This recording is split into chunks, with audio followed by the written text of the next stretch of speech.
Hey, Dan with 3D Auto. Today we're looking at a 1995 Chevy half-ton pickup truck. The customer called and said that all of a sudden the exhaust was excessively loud. Almost sounded like a NASCAR, if you would kind of put that in perspective.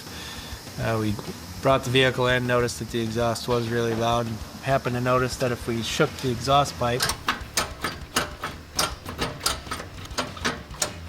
took a closer look, and we noticed that the donut gaskets were missing. They must have rotted and failed and blown out.